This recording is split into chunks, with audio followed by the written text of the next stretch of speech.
السلام عليكم، نتمنى ان شاء الله تكونوا بخير وعلى خير وانتم كتشاهدوا هذا الفيديو. اليوم ان شاء الله غنوجد معكم كاب كيك كيجي لذيذ بزاف بالبنان والشوكولات. اللي كنحتاجوا المقادير ديالو 350 غرام ديال الدقيق، كاس ديال السكر سنيده، كاس ديال الحليب، وواحد الحامضه محكوكه قشره الحامض والعصير ديالها.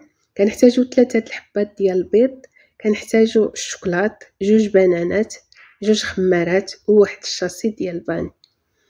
غادي ندوزو للطريقه ديال التحضير ديال الكيك ديالنا.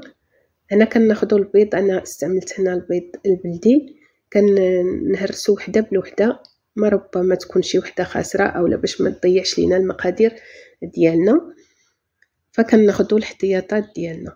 هنا من بعد ما كنفقس هذاك البيض كناخذ شويه ديال الملحه وداك الكاس ديال السكر سنيده وواحد الشاسيه ديال الفاني كنضيفوها للبيض ديالنا. ومن بعد كنبقاو كنطربوا مزيان هذاك الخليط بالباطور، اولا تقدروا ديروا الخلاط ديال العصير، تقدروا ديروا فيه المقادير كامله وتضربوهم كاملين.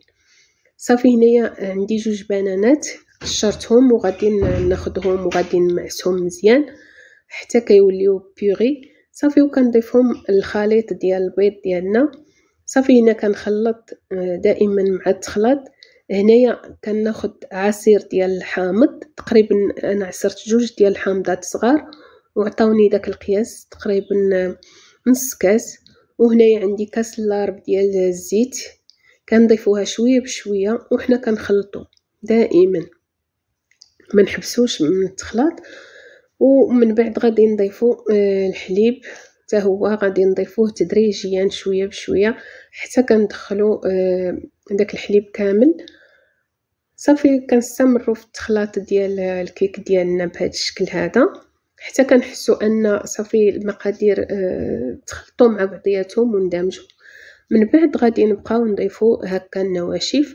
انا عندي هنا واحد معلقه ديال مايزينا او النشا، غادي نضيف ديك قشره ديال الحامضه اللي حكيت، وهنا غادي نبقى نضيف الدقيق شويه بشويه. بالنسبه للدقيق دائما نضيفوه شويه بشويه لان كتختلف النوعيه ديالو. هنايا كنخوي الخمارات بجوج، ضروري كندوزوهم في واحد الصفايه باش كنحيدوا منهم دوك التكلكعات اللي كيكونوا فيهم.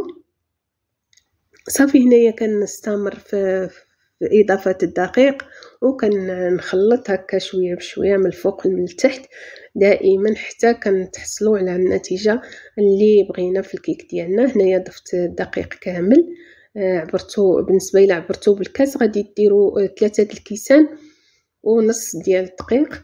ومن بعد كنضيف هذاك الشكلاط بيبيتو شوكولا، كنضيفوهم هكايا حتى هما كيجيو كيعطيو واحد المذاق وواحد البنه مع هذا الكيك. فيه البنان كيتواتى دائما مع الشوكولاط.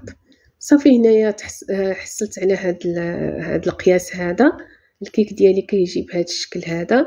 صافي وجدت انا لي مول ديالي بهذا الشكل هذا وكنخوي فيهم هذاك الكيك. ما نعمروهمش بزاف، حاولوا ما تعمروهمش بزاف باش ما يفيضوا لكمش هكا من يكونوا كيطيبوا. صافي كنديروا النص ديالهم وصافي وكنحبسوه حتى كنكمل الكميه اللي عندي كامله.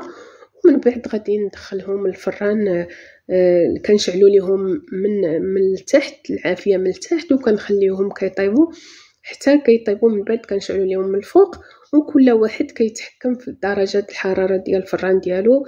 بالنسبه لي انا كنديرهم على 160 درجه. صافي هنايا من بعد ما طابوا وتحمروا خرجتهم من الفران كيجيو بهذا الشكل هذا، كيجيو رائعين بزاف. جربوهم راه ما غاديش تندموا عليهم، كيجيو لذاذ بزاف بزاف وما غاديش ولادكم يشريو عاد من الزنقه شي كيكه. هاد الكيكه هذه كتجي زوينه، شي حاجه منزليه احسن ما تكون ديال الزنقه. فانا حليت معكم شي وحيده كتجي هكا من الداخل، كتجي عامره بالشوكولاط وكتجي بنينه بزاف ومهويه. نتمنى ان شاء الله هذا الفيديو يعجبكم. إلا عجبكم ما تنساونيش بلي لايك ديالكم والبارطاج مع العائله والاصدقاء. وإلا كنتوا اول مره غتشاهدوا القناه ديالي كنقول لكم مرحبا، انضموا لهذه القناه وكبروها معنا. نتمنى ان شاء الله لكم تكونوا بخير وعلى خير، وعواشركم مبروكه ورمضان كريم على الجميع ان شاء الله. الله يدخلوا علينا بالصحه والهنا وراحه البال، لا فاقد ولا مفقود ان شاء الله يا رب العالمين، ونصوموا بخير وعلى خير معكم بإذن الله. مع السلامة، إلى فيديو جديد.